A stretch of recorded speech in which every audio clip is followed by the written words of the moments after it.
એટલે એ લિમિટેશન હોય ને, મેં કીધું ને કે જેમ નાનું સેન્ટર હોય તો પછી મતલબ એક્સપિરિયન્સ પણ એટલું ના હોય, પછી એ ટાઈપનું પોપ્યુલેશન પણ એને પછી એ સેન્ટર આપણે સર પાટણમાં એટલે પાટણની આજુબાજુ માટે મોટું છે. બરાબર. એટલે નાનું પાટણની સેન્ટર આજુબાજુ ઇન ધ માટે સેન્સ મોટું છે, કે બાકી એ રીતે હાઈ લેવલ ઉપર નથી. મેટ્રો સિટીમાં આપણે જેમ હોય, કારણ કે ત્યાં જે સ્ટાફ હોય એ વેરી વેલ ટ્રેન્ડ હોય, હાઈલી ક્વોલિફાઈડ હોય, હા એટલે એ બધો પાછો ફેર પડી જાય ને. રૂરલ એરિયામાં પાછા એટલા બધા ડોક્ટર્સ જવા તૈયાર નથી થતા હોતા સારા, તો એ એક ચેલેન્જ આવે. એટલે હવે તમારે બીજો ઓપ્શન ત્યાં પૈસા ન દેવા હોય, ના ટ્રાવેલિંગ ન કરવું હોય, તો ભાવિન સર તમારે સારા છે. તમારે શું કરવાનું, લોકલ સાયકેટ્રિસ્ટ તમે હમ, ફાઇન્ડ આઉટ કરો. પાટણમાં સાયકેટ્રિસ્ટ તો હશે જ ને, હમ. ડેફિનેટલી. મેં સામને વાત કરી. હમ મેં કીધું તમે તમારી રીતે થોડું પૂછાવડાવો કે કેવું છે અહીંયા. તો સર કેવું છે કે કોઈ સાચું નહીં બોલે. હા. બધા કહે છે કે આમ સારું છે, એડો વાંધો નહીં કરી દઈએ. પણ મેં કીધું કોઈ પાછળથી ના શીખવાડે તો મારે તો કોને કહેવા જવું. Correct correct. કારણ કે એકવાર તમે મેં એક કીધું તમે જગ્યાએ તમારી રીતે થોડું ફાઇન્ડ ઇન્ટર્નશિપમાં આઉટ કરો. વયા જાઓ, પછી તમે બદલી ન શકો ને, વારે વારે થોડું ચેન્જ કરી શકો. હું એ જ કહું છું, એ જ કહું છું, એવું છે. એટલે મેં કીધું તમે સર તમારી રીતે પૂછાવો કરો, હું મારી રીતે કરું છું. હા. પણ અહીંયા કેવું છે સર, બધા ને આવી રીતે લઈને બેસી ગયા હોય અને હમ. કોઈ આવી રીતે ખબર ના પડે કે સારો છે ખરાબ છે. હા, એ તો તો મેં કીધું તમે તમારી રીતે કોઈ બેસ્ટ ગોતો ને તો વાંધો ના આવે અમને. કરેક્ટ. ઉજ્જડ ગામમાં એરંડો પ્રધાન મારું જેવી કેવું વાત. ખાલી એમને એટલું જ હતું, બાકી કઈ હમ. નહીં. ના, એ તો પાર્થભાઈ તો એ હા બધી અને સર જો એક કોઈ સારા નીચે શીખીએ તો હમ ભાઈ આપણને આવડે. ભાઈ એ બીજા બધા તો કેવું થાય એ લોકો આપણાથી ખાલી કામ કરાવી દે, કરેક્ટ. એમને કોઈ શીખવાડવાની ઈચ્છા ના હોય. હા, ફક્ત એ આપણે ખાલી કામ કરીને આપણને છોડી દે. ડિગ્રી માટે કરવું હોય તો એ તો પછી વાત જ નથી ને. આ વસ્તુ તો કોર્સ એ તો સર પ્રેક્ટિકલ હું સર પૈસાથી પણ લઈ શકું છું. સર હા, બોલો. સર પાટણમાં સર રિહાબ સેન્ટર છે ને કાંતિભાઈ નું, ડોક્ટર કાંતિભાઈ, હા એ એમની જ વાત ચાલે છે. તો એ બી પૈસા લેવાની વાત કરે છે એમ? એ પણ પૈસા લેવાની વાત કરે છે. ઓ, એ તો સર હવે મોસ્ટ હું એક સમજુ સિનિયર છું કે સાયકેટ્રિસ્ટ છે. ડોક્ટર માટે કાંતિ સર તો રિટાયર થઈ ગયા છે. અચ્છા. બરાબર, પણ આમાં કેવું છે કે એ જે ત્યાં છે ને એ લોકો મેડિકલ નું કરાવે છે. મેડિકલમાં પૈસા લે તો એ વાત નોટ આઉટ બરાબર છે, પણ એઝ એ કાઉન્સિલર ના જે લેવાનો એના તો પૈસા એટલા બધા ના હોય ને. હા એમ સર, વાત કેમ કે છે. સર અમારા ત્યાં બી આવે છે ને, નર્સિંગ સ્ટાફ આવે, સાયકેટ્રિસ્ટ આવે, પેલા જે છોકરીઓ હોય છે ને જે MA કરે છે સાયકોલોજીની સ્ટુડન્ટ, એ કરેક્ટ. બધા અમારે ત્યાં ટ્રેનિંગમાં આવે, પણ અમે કોઈના પાસેથી પૈસા નથી લેતા. પણ એ જ હું કહું છું ને કે એ એ લોકો પૈસા મહિના 2 મહિના લેવાના ટ્રેનિંગ ના કરાવે, હોય. પછી એ શીખીને લોકો જતા રહે. તો નર્સિંગ ના પૈસા લે છે, પણ એમાં એમને કોલેજ જે જગ્યાએ કરતા હોય છે ને કોર્સ, એ હમ. લોકો પ્રોવાઈડ કરે છે. આખે આખું નર્સિંગની ફી એ લોકો પ્રોવાઈડ કરે છે. ને ત્યાં એટલે સર કોઈ છોકરા ડોક્ટર પાસેથી ચેતન લેવામાં પટેલ નથી છે ને, આવતી. ડોક્ટર ચેતન પટેલ પાટણમાં છે સાયકેટ્રિસ્ટ. ચેતન પટેલ એ આઈડિયા નથી. એ છે, એ મારા ચેતન, હસબન્ડ ના બહુ સારા મિત્ર છે, બેચમેટ છે મારા હસબન્ડ ઓકે. ના. એ એને મળો કદાચ. કાઉન્સિલર છે. સોરી, કાઉન્સિલર છે. ના ના કાઉન્સિલર છે. સાયકેટ્રિસ્ટ છે. Psychiatrist psychiatrist. સાયકોલોજીસ્ટ. ઓકે હમ. ઓકે. આપણે સાયકોલોજીસ્ટ નું કામ જ નથી ને. ના ના, તમે ત્યાં જઈને કાઉન્સિલિંગ શીખી શકો છો ને, એમના સાયકેટ્રિસ્ટ પાસે નું છે કામ છે ને. સાયકોલોજીસ્ટ. એવું નથી કે ફક્ત ઓકે તમે એ રીતે બોલ. રિહેબિલિટેશન સેન્ટરમાં ના, એવી કોઈ વાત નથી ને. હા, પેશન્ટ તો સાયકેટ્રિસ્ટ સાયકેટ્રિસ્ટ પાસે પાસે પણ આવતા શીખી જ શકો હોય, છો. ડી એડિક્શન ના.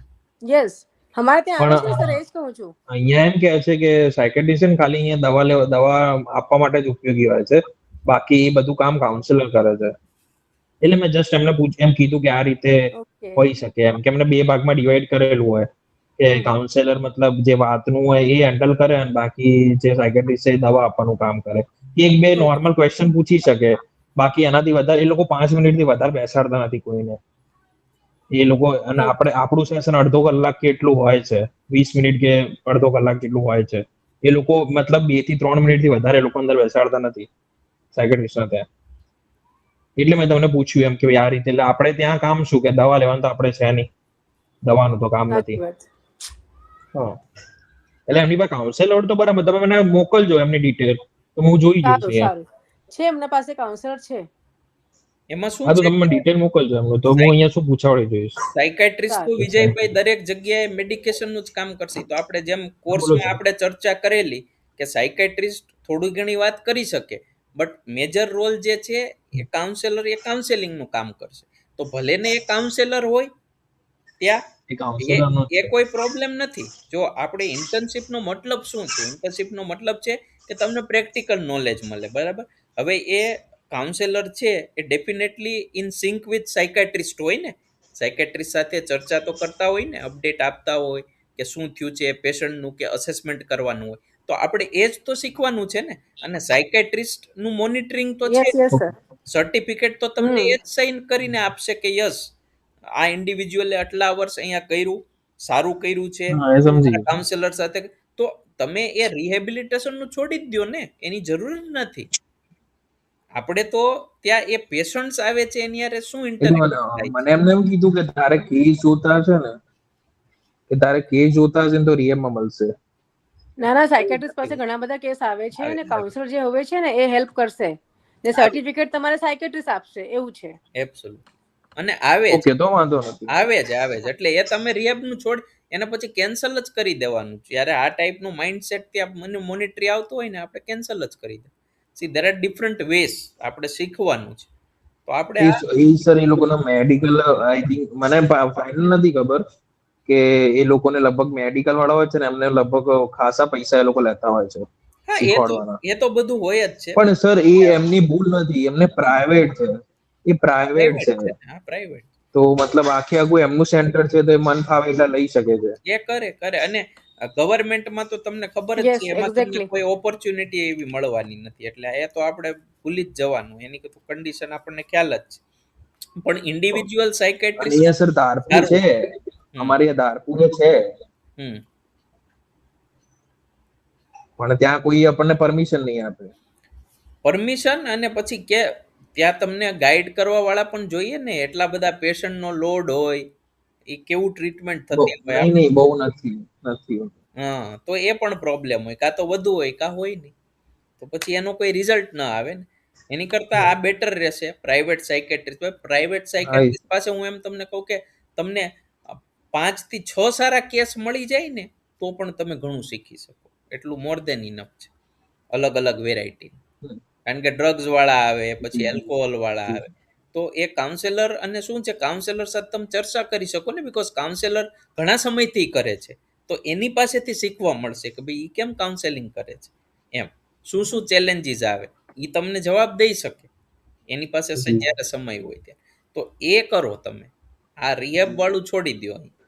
તમે મેટ્રો સિટીમાં હોત તો વાત અલગ થઈ જાત, પણ હવે ત્યાં મુજબ આપણે એટલે આ તો વાત કેવું હતું, આ તો સર કેવું હતું કે જ્યારે મેં વાત કરી હતી ને પાર્સલ ને, તો એમને મને કીધું હતું કે આપણે અહીંયા છે તારે ત્યાં, બરાબર, એટલે તારે કોઈ ચિંતા કરવાની જરૂર નથી, ત્યાં છે. પણ મેં ત્યાં જઈને જોયું ને ત્યાંનું વાતાવરણ આખું અલગ છે રિહેબનું. Right, correct. બરાબર. મેં કીધું અહીંયા આપણને દૂરે પડશે અને ઉપરથી પે અલગ કરવાના રહેશે. અને મેં અમુક જગ્યાએ પૂછી જોયું તો કે નથી લેતા પૈસા એ રીતે નથી લેતા. આ તો ખોટા મતલબ પૈસા લે છે આપણી પાસેથી. એ નથી લેતા પૈસા એ લોકો. That is fine. તો આપણે સાયકેટ્રિસ્ટ અને સર એ લોકોનું ટર્નઓવર એટલું હોય જ છે કે એમને કોઈ સ્ટુડન્ટ પાસે લેવાની જરૂર નથી. ના, પણ એમાં શું થઈ જાય, ઇન્ટર્નશિપમાં કઈ તમે થોડું કઈ એમનું કરવા જાવ છો તો તમને પૈસા હોય જ નહીં લેવા. બટ આ માઇન્ડસેટ છે લોકોનો, એટલે ધેટ ઇઝ ઓકે. આપણે વે આઉટ ફાઇન્ડ કરી લેવાનું. અને સર આપણને એટલું બધું ખુલ્લી રીતે નથી શીખવાડતા. એ તો બધું એવું જ હોય, એમને પૈસામાં જ ઇન્ટરેસ્ટ હોય, પછી એ શું શીખવાડે. અમુક બંધનોમાં બાંધીને શીખવાડે છે. એમને પછી એવું જ હોય, અમુક બંધનોમાં બાંધીને શીખવાડે છે. એ તો એવું જ હોય. બટ જે આપણને મળે એમાંથી આપણે બેસ્ટ લેવાનું છે. તો આપણે સાયકેટ્રિસ્ટ ફાઇન્ડ આઉટ કરીએ. સોનાલી મેડમે કીધું, અને શું છે કે રેફરન્સ થી જાવ ને તો એ બેટર રહે. તમે મને મોકલજો, બરાબર, હું જોઈ લઉં કરું છું. ના લેજો. અને આપણા સ્ટુડન્ટ આપણને હેલ્પ કરશે ને, બીજા કોને? હા, એબ્સોલ્યુટલી. એના સ્ટુડન્ટ આપણને એકબીજાને હેલ્પ કરશે ને. Correct, absolutely. સો યસ, હવે કાલે જે આપણે ચર્ચા કરેલી, તો શું આપણે ચર્ચા કરેલી એ જરા રિકેપ ક્વિક આપી દો, one by one. Sir, outreach વ્યક્તિના મુખ્ય કાર્ય જણાયા હતા કાલે. બરાબર છે. સર, આઉટરીચ વ્યક્તિનું કાર્ય શું છે? જાગૃતિ માટે ઉપયોગમાં લેવાની શું કરે છે? કરેક્ટ. એની ભૂમિકા સમજાવી દી તમે. એની ભૂમિકા મતલબ હમ હમ કે કેવા કેવા કાર્યો કરે છે એમ બહાર જઈને. બરાબર છે. ધારો કે કોઈને આપણા કોઈ પેશન્ટ હોય કે આપણા ત્યાંથી મતલબ શું કહેવાય એડમિટ થઈને ગયું હોય, હમ પછી એ બીજાને મોટિવ કરી શકે છે કે હમ તું અહીંયા જા, તારી પણ મતલબ તારું પણ એડિક્શન છૂટી જશે. એ બરાબર. રીતે મતલબ એમને મોટિવેશન કરે છે અને અહીંયા મોકલાવે છે. Correct correct. અને આઉટરીચ વર્કર્સ હોય કે સ્વયંસેવકો હોય, સો એમાં સૌથી ઇમ્પોર્ટન્ટ વસ્તુ શું છે? શું એમાં એ લોકો પાસે સ્કિલ હોવી જોઈએ? સર રેપો બિલ્ડ કરવાની. હમ સમથિંગ મોર? પ્રોપર કોમ્યુનિકેશન કોઈ કરી શકે. કોઈ વ્યક્તિને એક્ઝેક્ટ. મળે છે ને, કોઈ અંજાન વ્યક્તિને મળે છે, તો એની સાથે સારી રીતે મતલબ વર્તન કરવાનું, એનો મતલબ વિશ્વાસ જીતવાનો. કરેક્ટ. ઉષ્મા મેડમે જે પોલાઇટલી એને કીધું વાત કરવાની, કમ્યુનિકેશન. ત્યાંની યસ. લોકલ લેંગ્વેજમાં એ લોકોને સમજાવવાનું. Correct correct. કારણ કે કમ્યુનિકેશન તમારું જેટલું પોલાઇટ રહેશે, બધાએ સાચું કીધું, સો એ બહુ ઇફેક્ટિવ એક રિલેશનશિપ બિલ્ડ કરવામાં એ થશે. એ સર મતલબ એ રીતે એક જ થયું ને, આ બધી વસ્તુ એક જ થઈ હમ કે કરેક્ટ રેપો બિલ્ડ કરવો એટલે સારી વાત જ કરતા હશો ત્યારે રેપો બિલ્ડ થશે. આપણે જેમ કરેક્ટ. તેમ બોલીશું તો થવાનું નથી. Yes yes absolutely absolutely. એટલે બધાનો શબ્દ રીતે એક જ થાય છે, રાઈટ. ખાલી કહેવાનું અલગ અલગ રીતે છે. Yes absolutely. બધા કમ્યુનિકેશનના જ પાર્ટ છે. કરેક્ટ. પછી અવેરનેસ યસ.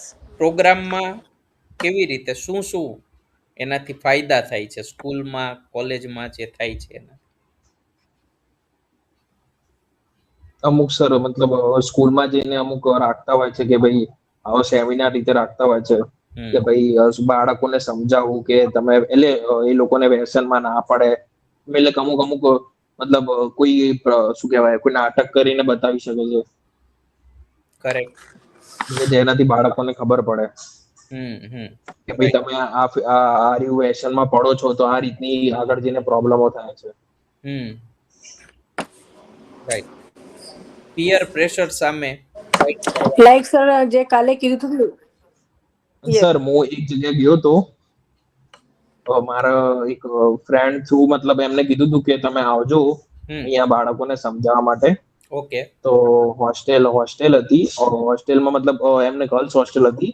હમ તો એમના ત્યાં હું મતલબ આપડે આ એક આત્મહત્યાનું, હમ પછી શું કહેવાય, સ્વાસ્થ્ય અને મતલબ થોડું ડિપ્રેશન જેવું હોય કે મતલબ એ રીતે તો થોડું સમજાવવાનું હતું. હમ તો મેં મતલબ સમથિંગ 1.5 કલાકનું લેક્ચર આપ્યું હતું. હમ સરસ. સારું કહેવાય. એટલે બધાને આનંદ આવ્યો હતો એમ કે ભાઈ સમજવા મળ્યું હતું એમ. એટલે હમ આપણને એમ થયું કે ના આપણને મતલબ એટલે અમુક ફર્સ્ટ ટાઈમ જ ગયો હતો એમની ત્યાં. રાઈટ. તો મતલબ ફર્સ્ટ ટાઈમ બોલ્યો પણ મતલબ આ 1.5 કલાક જેવું બોલ્યો એમ. હમ ટ્રાય કર્યો બોલવાનો. રાઈટ. થોડી ભૂલચું કે થઈ પણ ટ્રાય કર્યો બોલવાનો. ના ના સર, એ તો ઇનિશિએટ તો આપણે કરવું અને જ જોઈએ. કન્ટિન્યુઅસ 1.5 કલાક સુધી લેક્ચર આપ્યું. રાઈટ. તમે સોનાલી મેડમ કંઈક કહેતા હતા? હા સર, હમ આ તમે પૂછ્યું ને કે જાગૃતિ અને મતલબ આઉટરીચ એકબીજા સાથે કેવી રીતના જોડાયેલા હોય છે. રાઈટ. તો એ બંને એકબીજા સાથે છે, અલગ નથી, પરંતુ કરેક્ટ. એકબીજાના પૂરક હોવે છે. ને કરેક્ટ. આઉટરીચ વ્યક્તિ જે છે એ હમ મદદ પહોંચાડે છે, સમુદાયમાં જે છે પોઝિટિવિટી લાવે છે, ને કરેક્ટ. ફેરફાર લાવે છે, સકારાત્મક ફેરફાર લાવે છે એમ. રાઈટ પછી રાઈટ. લોકોને સમસ્યાઓને સ્વીકારે છે. કરેક્ટ. ને જે વ્યક્તિ રિસ્ક વાળા હોય કે જોખમ ધરાવતા હોય એ વ્યક્તિને સમયસર મીન્સ ઓળખાઈ જાય છે, એ રીતના એ લોકોને નોલેજ આપે છે એમ. Correct correct. પછી ટ્રીટમેન્ટ ને પુનર્વસન માટે એ લોકોને સરળ ભાષામાં સમજાય છે એવું. હેલ્પ કરે છે, એમને સપોર્ટ પ્રોવાઈડ કરે છે. કરેક્ટ. ગાઈડન્સ પ્રોવાઈડ કરે છે. રાઈટ. અને એ કરેક્ટ. પછી સ્ટિગ્મા યસ સર. આપણે જે કહીએ તો સ્ટિગ્મા કલંક જે છે એ ઘટાડવા માટે શું શું કરવું જોઈએ? ઘટાડવાનું કામ કરે છે. એટલે ઘટાડવા માટે એમાં સર વ્યસનને જે છે રોગ તરીકે સમજવાનું હોવે. Correct correct. એબ્સોલ્યુટલી. પછી જે પેશન્ટ લોકો સારા થઈ ગયા હોય એ હમ પેશન્ટને એકબીજા જોડે એ લોકોને મળવાનું, તાકી એ પોતાની જાતને ને એ લોકોને મોટિવેટ કરે, પોતાની સ્ટોરી બતાવે કે સક્સેસ એ કેવી રીતના વ્યસનમાં હતો, પછી કેવી રીતના એનાથી બહાર આવ્યો, કરેક્ટ. ને આઉટરીચરોએ કે કાઉન્સલરે કેવી રીતના એની હેલ્પ કરી, હમ તો એ બીજા સામેવાળા પેશન્ટ એ રીતના મોટિવેટ કરે. એબ્સોલ્યુટ પછી એના અંદર જે પોલિટિશિયન્સ હોય એ લોકોનો બી ખાસું મોટું રોલ હોય છે. કરેક્ટ. એ લોકો પણ મોટિવેશનલ સ્પીચ આપે, આ લોકોને સમજાય, હમ બરાબર. ને પછી એક સારો એટમોસ્ફિયર ક્રિએટ કરે, તાકી બધા મળીને ત્યાં મીન્સ ફ્રીલી ચર્ચા કરી શકે એકબીજા જોડે, એવું વાતાવરણ ક્રિએટ કરે. રાઈટ. તો આમાંથી એ લોકોનું સ્ટિગ્મા ઓછું થાય. કરેક્ટ એબ્સોલ્યુટલી બધા અને અને સર જે લોકો વ્યસન છોડીને ગયા હોય છે, હમ જે લોકો વ્યસન છોડીને ગયા હોય છે, એ જેવું મોટિવેટ કરી શકે છે ને, હમ એવું આપણા પણ નથી કરી શકતા. હમ કેમ કે એમને જે વસ્તુ ફીલ કરી હોય છે ને, એ મતલબ એ કહેતા હોય છે, તો એમના શબ્દોમાં એવું દેખાય છે. કરેક્ટ. આપણે મોટિવેટ કરી શકીએ છીએ, પણ એ લોકો જે રીતે મોટિવેટ કરે છે ને, એવું આપણે પણ નથી કરી શકતા એમને, રાઈટ. અમુક વાતોમાં છોડીને એમ. કોરિલેટ સર આ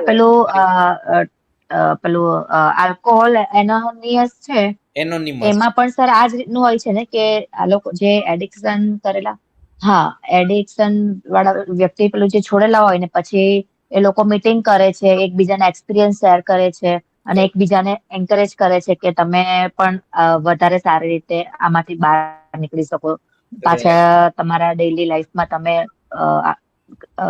પેલું પુનઃવસન કરી શકો તમે. Correct absolutely. એ એટલે સર આજે જ હું અહીંયા ગાડી અમારા અહીંયા સુરતમાં ડુમસ છે ને, એમાં એક ચાલે છે રિહેબ સેન્ટર, ઓકે. જય અંબે કરીને, એનો મેં આજે વિઝિટ કરી. તો એ જ આખું એ લોકોનું રૂટીન બનાવેલું હોય સવારથી કે સાંજ સુધીનું, કે આ ટાઈમે યોગ કરવાનો, પછી આ ટાઈમે ચા નાસ્તો, રેસ્ટ, પછી આ ટાઈમે કાઉન્સેલિંગ, પછી એમાં પણ પેલી મીટિંગ કરે, એટલે આખું શેડ્યુલ્સ છે આખું એનું. કરેક્ટ. એટલે મેં એ જ વાત કરવા ગયેલી હતી કે મારે આવી રીતે ઇન્ટર્નશિપ કરવી હોય તો, એટલે સર એવું કીધું કે તમે કોલેજનું લેટર તમે પ્રોવાઈડ કરશો ને, તો અમે તમને હેલ્પ કરશું. કરેક્ટ એબ્સોલ્યુટલી કરે જ, મેક્સિમમ લોકો કરે જ, બીકોઝ એ શું છે કે જે ઓર્ગેનાઇઝેશન છે એની માટે પણ રેપ્યુટેશનની વાત થાય. બીકોઝ આજે કોઈ ઓર્ગેનાઇઝેશનમાં કોઈ એમ કે મારે અહીંયા શીખવું છે, which is a very good thing, એમ કે ભાઈ એ બહુ સારું કામ કરે છે. એ બહુ તમે આજે સરસ સ્ટેપ લીધું તમે, વિચ ઇઝ રિયલી એપ્રિશિએબલ. સો એ સારી વસ્તુ કહેવાય, અને ડેફિનેટલી 65 ત્યાં આગળ પેશન્ટ હતા સર, અને તે પણ અલગ અલગ હતા. That is good. તો બહુ સારો પોપ્યુલેશન ને ડેટા તમને મળશે, એ બહુ સારી વસ્તુ કહેવાય. વેરાયટી સારી એવી મળશે એમ, એટલે મેઇન આપણું એ જ છે કે વેરાયટી મળે તો શું છે કે શીખવા મળે, because each case is different. So કોઈક એલ્કોહોલ વાળું હશે, કોઈક ડ્રગ વાળું હશે, તો આ રીતે શું છે કે અલગ અલગ, પછી એમાં અમુક વારંવાર રિલેપ્સ વાળા હશે, કોઈ સિંગલ રિલેપ્સ વાળા હશે, અમુક પાછા જે છે એ સાયકેટ્રિક ડિસઓર્ડર પણ સાથે હશે, જેમ તે દિવસે સોનાલી મેડમ વાત કરતા કે મલ્ટિપલ પર્સનાલિટી થઈ, બાયપોલર થઈ ગયું, ડિપ્રેશન. સો આ શું છે કે એનાથી એ ચેલેન્જિંગ બનશે કે એમની સાથે કેમ કાઉન્સેલિંગ થાય છે. કારણ કે તમે જ્યારે ટફ વાળી વસ્તુ તમે શીખો કે જોવો કે ઓબ્ઝર્વ કરો ને, તો પછી જે સામાન્ય હોય એમાં પછી આસાન થઈ જાય એમ.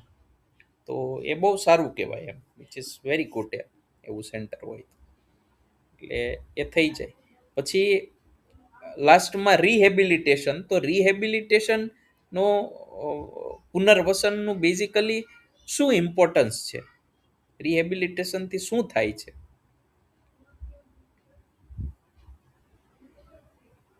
શું એનો રોલ હોય છે કે રિહેબિલિટેશન? એ લોકો પાછા જે પહેલાની જે આદત હતી, કે જે લોકો પહેલા જે નશો નહીં કરતા હતા, એ પાછી એ હેબિટમાં એ લોકો પાછા જાય છે. કરેક્ટ. એ પ્રયત્ન કરવાનો છે એમને પાછા અગેન નોર્મલ લાઈફમાં નિયમિત જીવનશૈલી એમની વિકસાવવી. સો એ એમાં હોય છે. પછી એની અધર પોઈન્ટ બીજા કોઈને એમાં એડ કરવું હોય તો? આ પ્રક્રિયા થોડીક લાંબી કુટુંબ અને સમાજને પણ સાથે રાખવું. કન્ટિન્યુઅસલી ચાલે છે. યસ, દુલારી મેડમ સાચું કીધું, કુટુંબને સમાજને. અને સોનાલી મેડમે કીધું કે આ પ્રક્રિયા લાંબી ચાલે છે. Right, correct, absolutely. આત્મવિશ્વાસ, એમનું સેલ્ફ કોન્ફિડન્સ, સેલ્ફ રિસ્પેક્ટ, એને પાછું ઇન્ટેક્ટ કરવાનું છે, પુનઃસ્થાપિત કરવાનું છે, which is also very important. કારણ કે એ થઈ ગયું છે, પછી રિલેશનશિપ સુધારવાના છે. પહેલા તો ફેમિલી સાથે, બીકોઝ ફેમિલી એ મેઇન છે, અને પછી સમાજ સાથે, સોસાયટી સાથે, એટલે નેબર, અને પછી એવી રીતે ધીરે ધીરે. અને લાસ્ટ બટ નોટ લીસ્ટ, સૌથી ઇમ્પોર્ટન્ટ શું પછી આ બધું થયા પછી?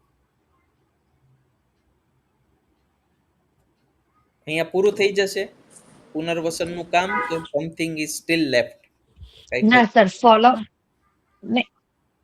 ફોલોઅપ કરવું પડશે ને સર? ધેટ ઇઝ ધેર, પણ એક ઇમ્પોર્ટન્ટ વસ્તુ રહી ગઈ છે,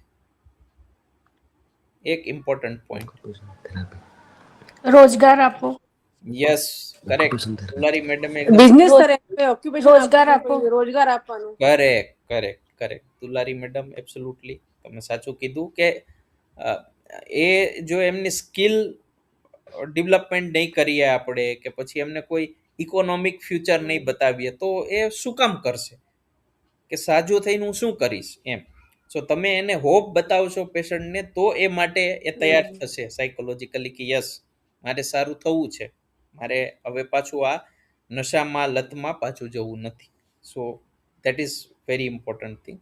સો હવે પછી જે છે એ આપણે પાછા આગળ વધીએ. સો સ્ક્રીન શેર કરી દઉં છું.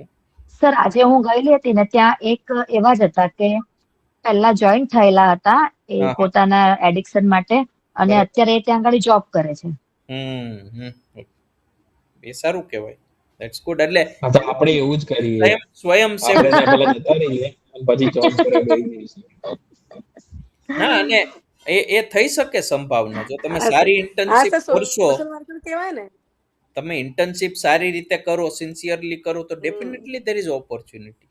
એવું નથી, કારણ કે આપણે આ કંપનીઝમાં જોઈએ છીએ તો MBA ને બધા ઇન્ટર્ન તરીકે જોઈન થતા હોય છે, અને પછી એમાંથી જે સારું કરતા હોય એને હાયર કરી જ લે છે ને કંપની. તો આપણામાં પણ એ વસ્તુ અપ્લાય થશે ડેફિનેટલી, કે સિન્સિયરલી તમે કરશો તો દેર ઇઝ અ ઓપોર્ચ્યુનિટી એમ. કારણ કે રિહેબિલિટેશન તો ઘણા બધા સેન્ટર્સ છે. મેઇન એક સ્કિલ્ડ મેન પાવરનો મેઇન ઇસ્યુ છે. તો આપણે બહુ બેટર કરવાનું છે, કે સારું કરીએ તો ટેક ઇટ, એ કોઈ ઇસ્યુ નથી. સો યસ, હવે આપણે રિલેપ્સ ઉપર વાત કરવાની છે, કે રિલેપ્સ બેઝિકલી એના રીઝન્સ શું છે, અને આ વર્ડનો મિનિંગ શું છે. એટલે રિલેપ્સ એટલે સારવાર અથવા સુધારા પછી ફરી વ્યસન તરફ વળવું. એ આપણને બધાને ખબર છે કે વોટ ઇઝ રિલેપ્સ. એટલે શું છે કે એ કોઈ પણ વ્યક્તિને આવી શકે.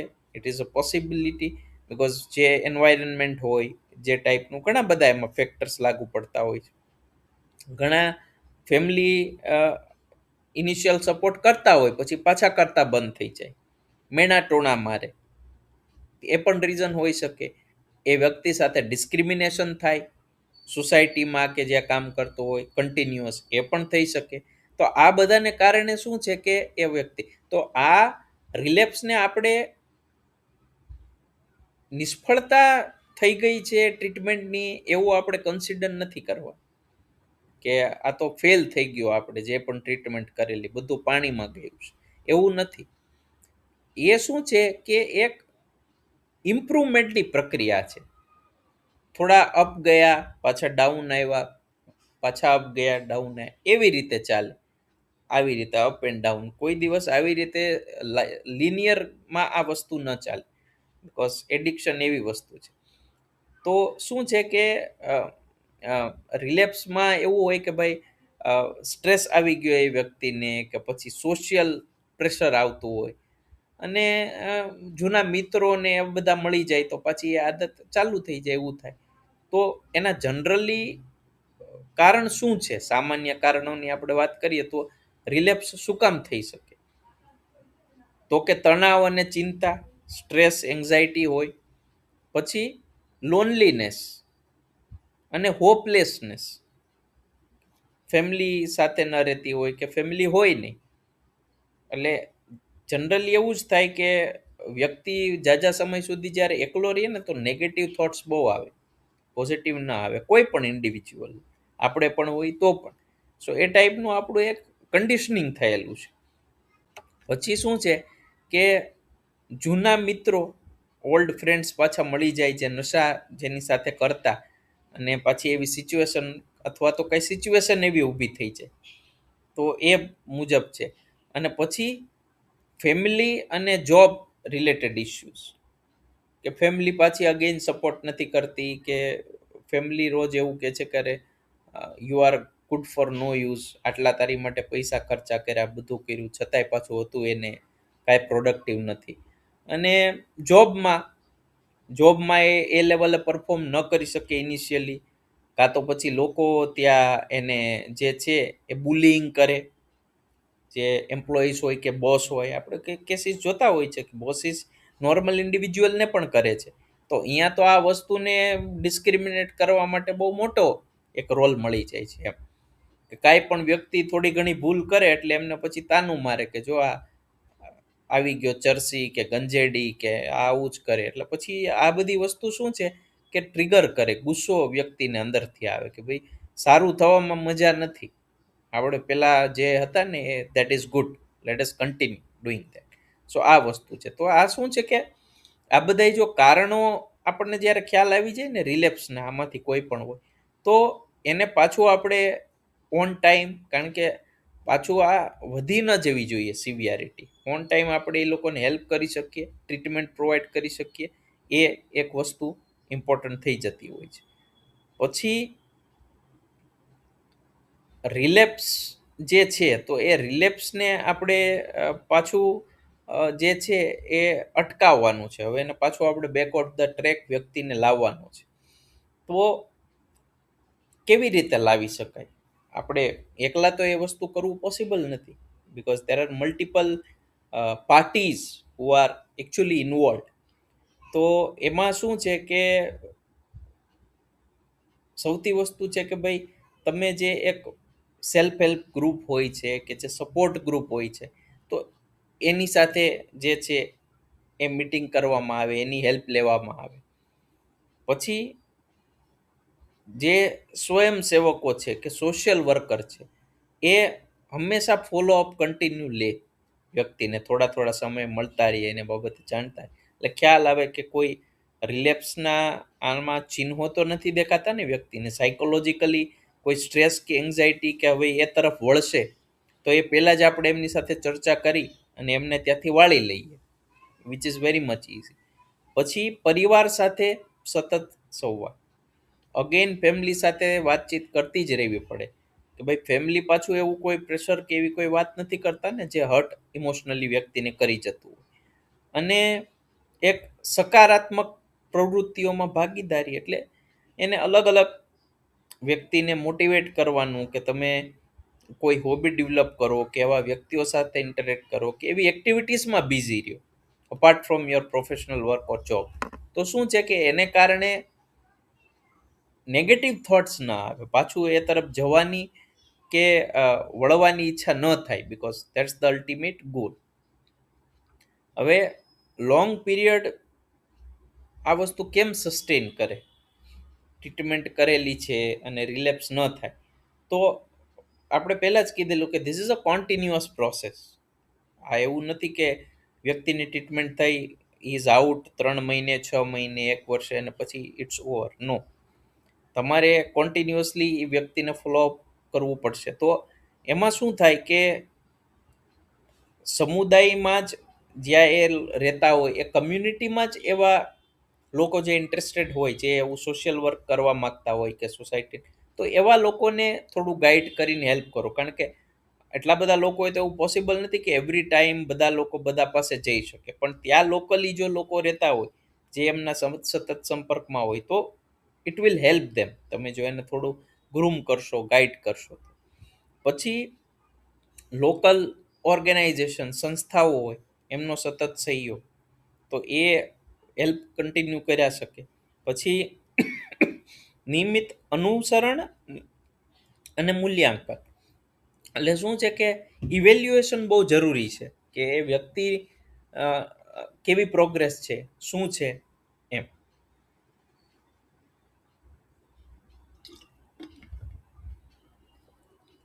અને સમુદાયની માલિકી ભાવ વિકસાવો, એટલે વ્યક્તિને એક કમ્યુનિટીને એવું થવું જોઈએ કે નહીં, આ વ્યક્તિ છે એ આપણો જ પાર્ટ છે અને આપણી જિમ્મેદારી છે કે આ વ્યક્તિ ઇન્ટેક્ટ રહે.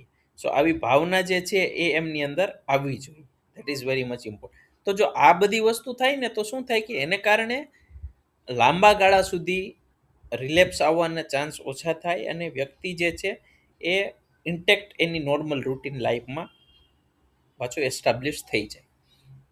હવે આમાં ચેલેન્જીસ પણ છે કે ભાઈ ચેલેન્જીસ શું આવે છે.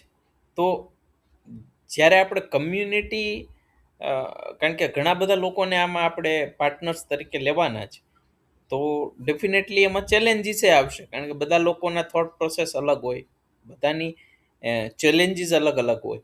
તો એ શું છે? તો એ એવું છે કે એક તો વ્યસન સાથે જોડાયેલો સામાજિક કલંક, જે આપણે કાલે પણ ચર્ચા કરી કે એ બહુ ડિફિકલ્ટ છે કે સોસાયટીમાં બધા વ્યક્તિ આ એક્સેપ્ટ કરે, એને પોઝિટિવ વેમાં લે, એને એક મોકો દેવાની વાત કરે, એટલે એ બહુ એક ચેલેન્જ થઈ જતું હોય છે. પછી લોકોમાં વ્યસનને રોગ તરીકે સ્વીકારવાની અછત, એક લેબલ આપી દે છે. લોકો એ નથી સમજતા કે this is a phase, this is a disease, જેની દવા આપી એટલે વ્યક્તિ થોડા સમય પછી ઓકે થઈ જાય.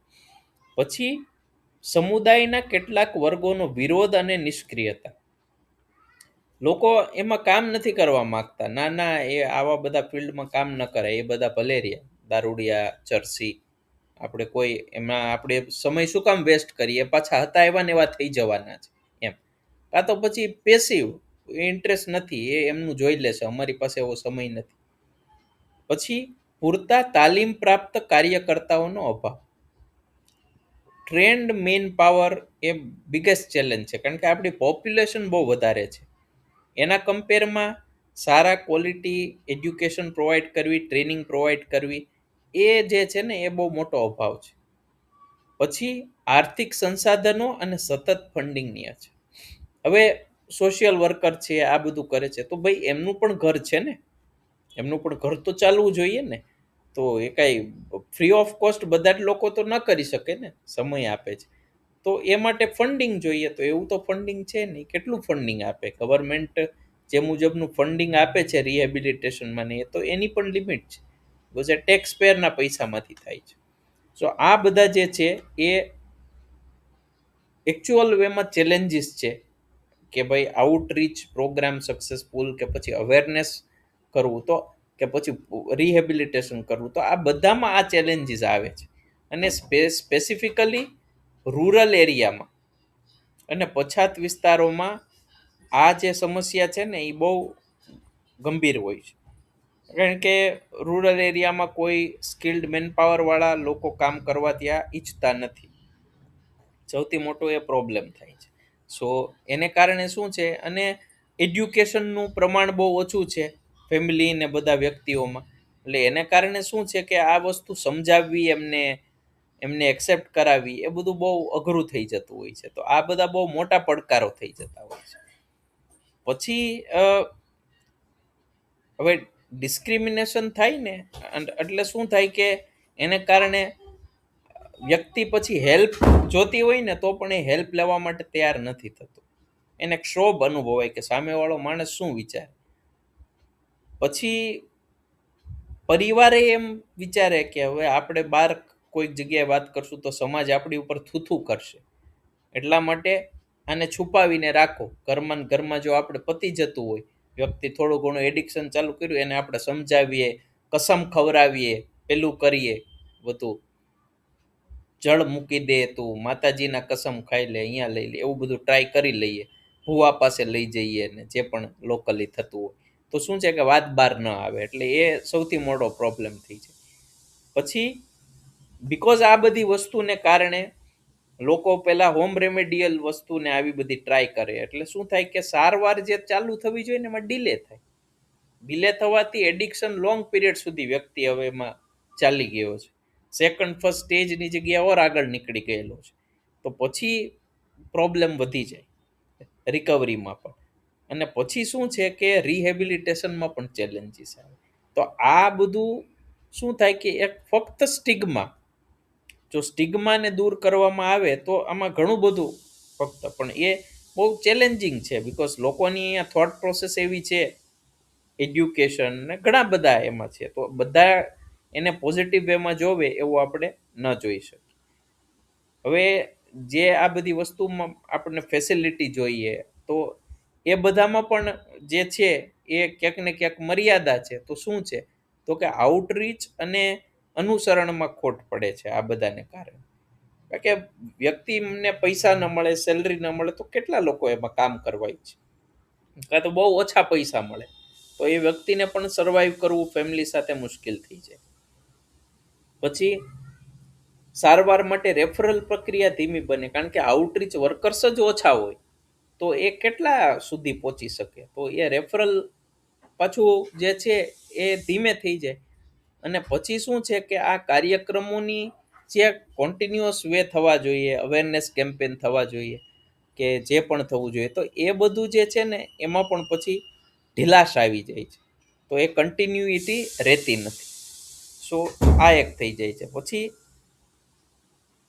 એક કમ્યુનિટી જો ભેગી થાય, તો કમ્યુનિટી જો સાથે કામ કરે તો એની ઘણી બધી ઇમ્પેક્ટ સારી આવે, કારણ કે કામ વેચાઈ જતું હોય છે.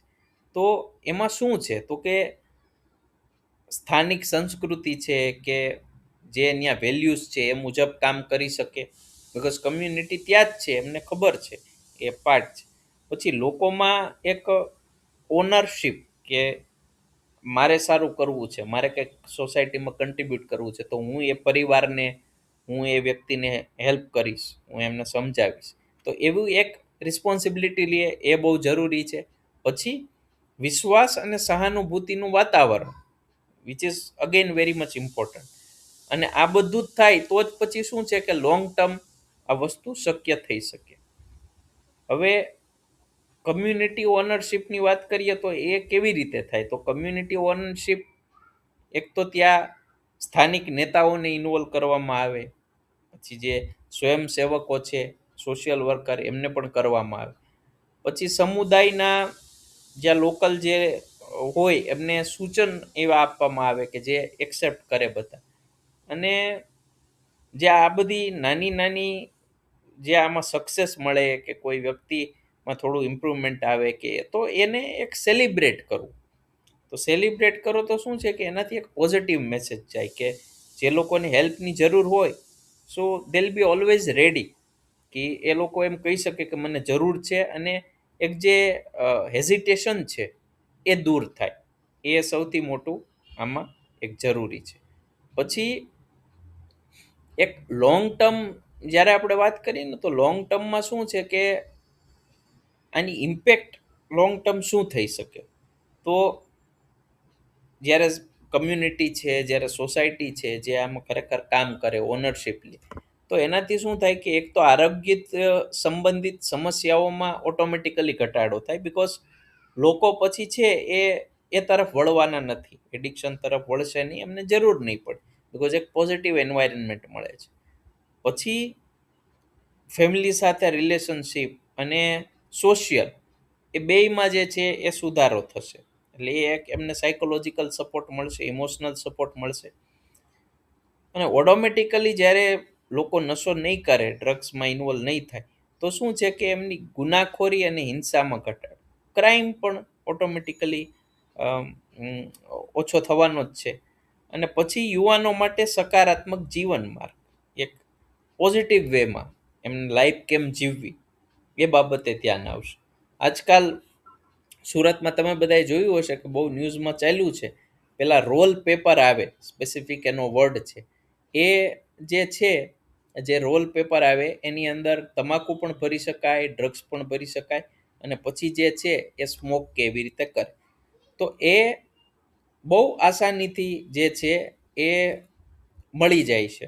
ઓનલાઈન ડિલિવરી તમારે જોતી હોય તો એ પેપર જે રોલ પેપર છે, હવે એની માટે કોઈ સરકારનો રૂલ નથી, because this is not, paper છે એ ડ્રગ્સ નથી, ઠીક છે, બટ એ રિસોર્સ છે કે એની અંદર તમે ડ્રગ્સનો યુઝ કરી શકો, તમે સ્મોક કરી શકો, વીડ છે કે આ બધું. તો એ સુરતમાં બ્લિંકિટમાં ખુલ્લે આમ એનું વેચાણ થાય છે. તમે કોલ કરો 10 મિનિટની અંદર એ રોલ પેપર બ્લિંકિટ વાળો તમને ડિલિવર કરી જશે. તો આ માટેનું જે છે ને ઇન્વેસ્ટિગેશન દિવ્ય ભાસ્કરની રિપોર્ટરે કર્યું, એને ઓર્ડર કર્યું અને 10 મિનિટમાં એનો વિડીયો કે એને ડિલિવર થયો, અને એને એ વિડીયો પણ મૂક્યા કે ભાઈ આ રોલ પેપર આવી રીતે ધીસ વેરી મચ અવેલેબલ. તો આ એનો મતલબ શું થાય છે કે તમે મોટિવેટ કરો છો ઇનડાયરેક્ટ વેમાં કે start doing it, you know. So તરત જે છે પોલીસને એ એક્શનમાં આવી ગયા. બ્લિંકિટનું જે ગોડાઉન હતું ત્યાં એ લોકો ગયા, એમને કીધું આ બંધ કરો અને અમને લિસ્ટ આપો કે 1 વર્ષમાં કોણે કોણે પરચેસ આ કરેલું છે. એટલે એ વ્યક્તિઓને હવે ટ્રેક કરશે, કારણ કે નોર્મલ વ્યક્તિ તો તમારે મારે જેવા તો એ રોલ પેપર લેવાના નથી ને, કારણ કે એ કાંઈ રમવાની વસ્તુ થોડી છે. એટલે રોલ પેપર કોણ લેશે? તો એ જ લેશે જે આ ખોટા કામ કરવા માટે ઉપયોગ કરે. એટલે આ આજનો કાલે એ સ્ટિંગ ઓપરેશન આવ્યું, અને આજે આ લેટેસ્ટ અપડેટ કે ત્યાં બીકોઝ આ ન્યૂઝપેપરના રિપોર્ટના આધારે એ લોકો ત્યાં ગયા અને આ વસ્તુ આવી, એટલે બધાના નામ પછી બહાર આવશે. એટલે આવી બધી ચેલેન્જીસ આવતી હોય છે એમ, તો એને કેમ ઓવરકમ કરવું એમ, આ એ બધી વસ્તુ છે. એટલે આ એટલી બધી ડેપ્થ વાળી અને વિશાળ વસ્તુ છે ને કે આને પહોંચી વળવું કે આને 100% કરવું બહુ એટલે બહુ ડિફિકલ્ટ છે. એટલે જેટલું નાના સ્તરે કન્ટ્રીબ્યુટ કરી અને આ વસ્તુ જો થઈ શકે ને તો શું છે કે એનાથી થોડો ઘણો પણ હવે આજની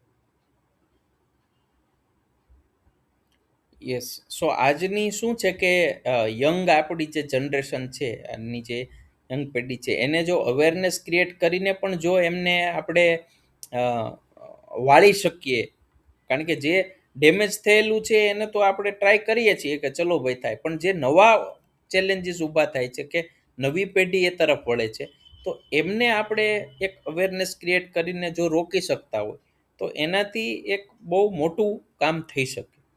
સો ધેટ્સ ધ મેઇન થિંગ. આ એક એ છે. અને બાકી તો જે ડિફરન્ટ ઓર્ગેનાઇઝેશન કામ કરે છે રિહેબિલિટેશનમાં, ગવર્મેન્ટ જે થાય છે તો થાય જ છે, પણ બાકી જે નવી પેઢી માટે જે કરવાનું છે એ બધા જ લોકોના હાથમાં છે, સોસાયટીના અને થેરાપિસ્ટના, અને ઇટ કેન બી ડન જો બધા લોકો વિચારે કે આપણે ખરેખર આ વસ્તુ કરવું છે. કારણ કે હમણાં 31st આવે છે એટલે તમે જોયેલું છે કે ચિત્કાર દારૂ પકડાય છે, અને કેટલો તો હજી ઓલરેડી આવી ગયેલો હશે જે પકડાતો નહીં હોય. સો આ હવે એકદમ this is become very common એમ, એટલે એવરી ડે ન્યૂઝમાં આવે કે કરોડો. એટલે તમે કેટલું તમે કર્બ કરી શકો, ક્યાંથી તમે કરો, એવા આઈડિયા બધા લઈને આવે છે, એટલે તમે કેટલે પહોંચી શકો એમ. એટલે એ તો બધું બહુ ડિફિકલ્ટ થાય કે જે આપણે એને રોકથામની વાત કરીએ ને, રોકથામ બહુ ડિફિકલ્ટ થઈ જાય છે એમ. એટલે એની એક લિમિટ છે. એટલે એટલા બધા ચેલેન્જીસ અલગ આ ફિલ્ડમાં છે ને કે એ ચેલેન્જીસ જ એના યુનિક એવા આવે છે. કે જેને 100% કરવું તો બહુ મુશ્કેલ થાય. એટલે જેટલું બેસ્ટ વેમાં કરી શકીએ એ ડેફિનેટલી તમે કરી શકો. એટલે મેઇન એ જ છે કે અવેરનેસ, તમે એ લેવલની અવેરનેસ ક્રિએટ કરો, લોકોને એક ફીલ થાય કે યસ 10% લોકો પણ એ સમજે તો ઇટ ઇઝ ગુડ. અને સર હવે તો અત્યારે તો ડુપ્લિકેટ પણ બનાવવાનું ચાલુ કર્યું છે.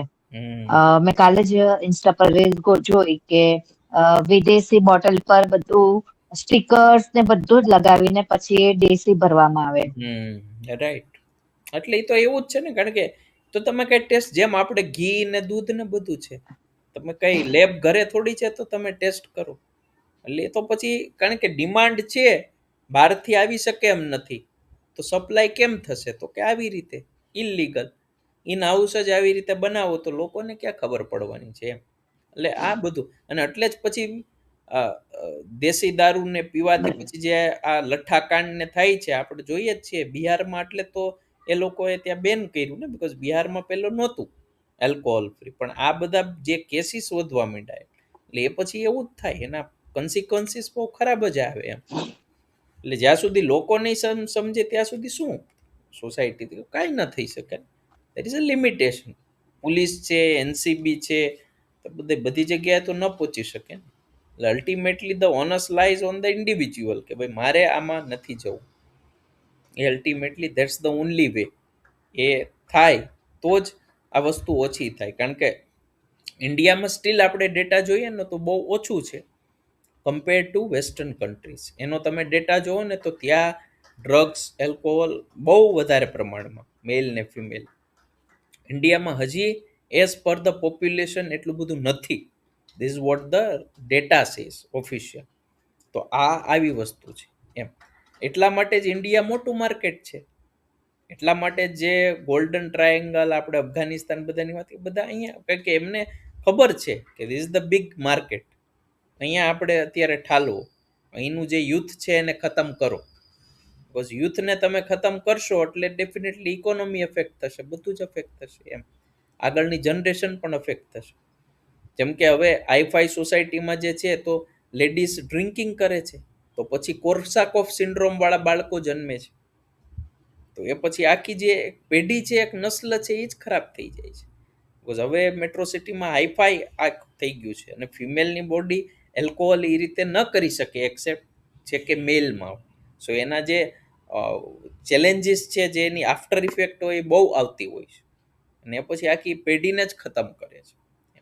એટલે આ બધી વસ્તુ લોકો નથી સમજતા દેખાદેખીમાં કે એક લાઈફસ્ટાઈલ એવી દેખાડવામાં, પણ એના કન્સિક્વન્સીસ બહુ ખરાબ આવે છે. એટલે આ બધી વસ્તુ હોય છે. સર આ જે પ્રમાણે આ બોયઝ માટે રિહેબ છે એ માટે એ રીતે ગર્લ્સ માટે કોઈ નથી અત્યારે. તો અહીંયા ગાડી હું આજે ગયેલી તો એ લોકોનું નવું છે કે ભાઈ ગર્લ્સ માટે પણ રિહેબ એ લોકો ચાલુ કરે. એ લોકોનો આખો પ્લાન વે ચાલે છે અત્યારે. Right, correct. અને એક બીજી વાત મને એ વધારે સારી લાગી કે એ લોકો બર્થડે સેલિબ્રેટ, એ રિયલ બર્થડે સેલિબ્રેટ નહીં કરે, એ લોકો રિકવરી બર્થડે સેલિબ્રેટ કરે. તો હું ગઈકાલે પણ કોઈની રિકવરી બર્થડે હતી, તો એ લોકો છે પેલું કઈ ગોલ્ડ કંઈક લખેલું હોય અને એ રીતનું એ લોકો આપે. એટલે એક જણ એવું કીધું કે આ ગોલ્ડ તો અમારી માટે રિયલ ગોલ્ડ કરતા પણ વધારે પ્રિસિયસ છે. બરાબર.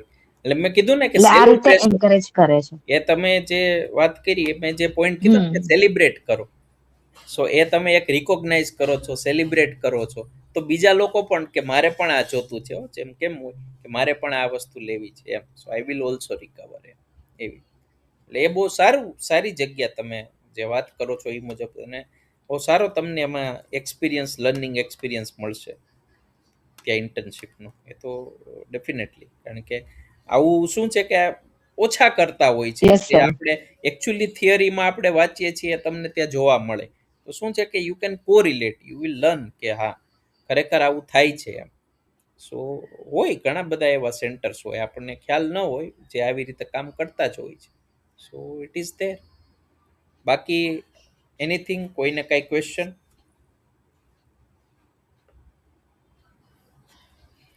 સો નો સર. આનું પણ મટીરિયલ હું પોસ્ટ કરી દઈશ, અને 4th વાળું પાર્થભાઈ ભણાવશે અને 5th હું કરાવીશ.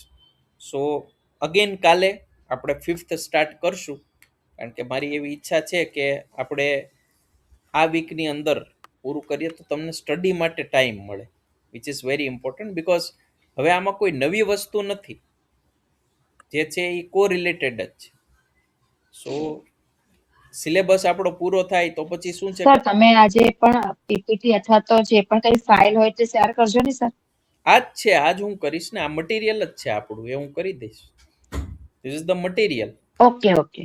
આ હું રાતે કરી દઈશ, થોડું એનું અલાઇનમેન્ટ સરખું કરી નાખીશ. કાલે મેં 2 ચેપ્ટર કર્યા, પછી આ હું કરીશ, કારણ કે હું મારું શું છે કે પેલા હું બધું મારું કામ પૂરું કરું, પછી લેટ નાઇટ સર એક સાથે બધી મોકલી દેજો. હા શું કયો વિજયભાઈ?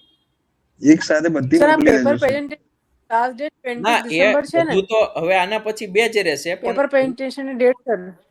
ના ડેટ આપણે તો અહીંયા ક્યાં પ્રેઝન્ટેશન કરવાનું છે, એ તમારે કોન્ફરન્સ શોધવાની છે. મેં જે શેર કર્યું હોય તમારે અહીંયા નથી કરવાનું પેપર પ્રેઝન્ટેશન.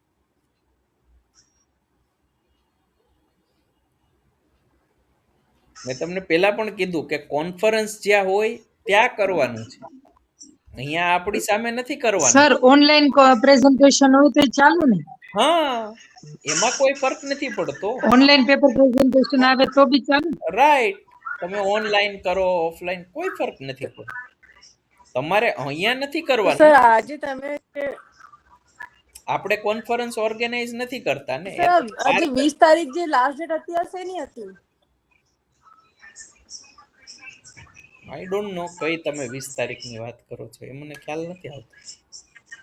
સર ગ્રુપમાં મેસેજ હતો ને કે 20 તારીખ લાસ્ટ ડેટ છે પેપર પ્રેઝન્ટેશન ની.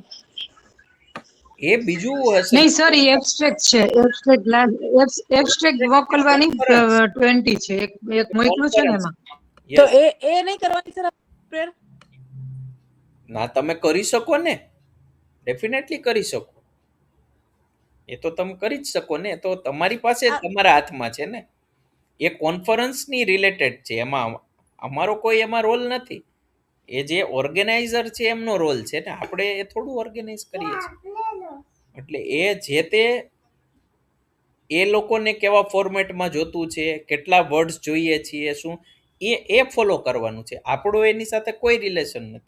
મેં તો ત્યાં જસ્ટ શેર કર્યું કે આ કોન્ફરન્સ છે, તમને ખ્યાલ આવે બીજા ગ્રુપમાં આવેલું છે, એટલા માટે. એક મેં ફેબ્રુઆરીનો કર્યો. ઓકે સર, મને તો લાગ્યું કે અમારે ત્યાં ઈમેલ કરવાની છે એને, એટલે. સર અમારે કેટલા પેપર પ્રેઝન્ટ કરવાના? 2 તો છે. Okay okay sir. 2 પેપર્સ કરશો તો સારું રહેશે. બાકી તો મેક્સિમમ જેટલા કરો એટલા, પણ 2 are good. Okay okay sir. તો એમાં અમારે ગાઈડમાં અને એમાં નામ તમારું જ અને પાર્સલનું લખવાનું. એમાં ગાઈડનું તમારે લખવાની એઝ અ ગાઈડ જરૂર. એમાં ગાઈડ નથી લખવાની જરૂર. રિસર્ચ પેપરમાં ગાઈડ ના હોય, એમાં નથી લખવાની જરૂર. નહીં, એમાં પેપર પ્રેઝન્ટ કરવાના આવે છે ને, તો ઉપર ઓથર અને ગાઈડ્સ એટલે જે બધું લખેલું હોય ક્લિયર કે તમને કેવી રીતે કરવાનું. પીએચડી વાળા માટે, અત્યાર સુધીના હું પેપર એ પીએચડી વાળા માટે છે ગાઈડ. એ તમને લાગુ ના પડે, એટલે એ ઓપ્શન આપેલું છે. કારણ કે પીએચડી વાળા હોય, એમફિલ વાળા હોય તો એના ગાઈડ હોય ને, એ માટે. એટલે એ ડિફરન્ટ કોન્ટેક્સમાં થઈ જાય છે. અમે તમારા ગાઈડ ન કહેવાય, કારણ કે એ આપણે પીએચડી. તો મારું જે રિસર્ચ છે, મારું ચાલે છે, તો એ આમાં પ્રેઝન્ટેશન આપણે બતાવવાની જરૂર નથી ને? એ પેપર નહીં. મેં અત્યારે આજે છે ને કોન્ફરન્સ છે 19-20-21 અહીંયા, એમાં બી હું એક પેપર પ્રેઝન્ટ કરું છું. તો એ આપણે આમાં ના ચાલે ને? એ મારા ગાઈડ સાથે છે. અને 2 મેં પેપર પ્રેઝન્ટ આઈઆઈપી યુએ. ના એવું કઈ નથી, ન ચાલે, બધું ચાલે. પેપરમાં આમાં કદમ 2 એમાં એવું કઈ નથી કે તમારે યુએસએ કર્યું ઇન્ટરનેશનલ, આ બી ઇન્ટરનેશનલ છે. નહીં એમાંથી કોઈ